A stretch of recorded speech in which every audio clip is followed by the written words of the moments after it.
صل وسلم دائما أبدا على حبيبك خير الخلق كلهم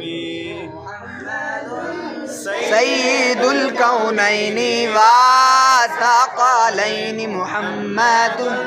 سيد الكونين والثقلين والفريقين من عرب ومن عجم مولاي صل وسلم دائما أبدا على حبيبك خير الخلق كلهم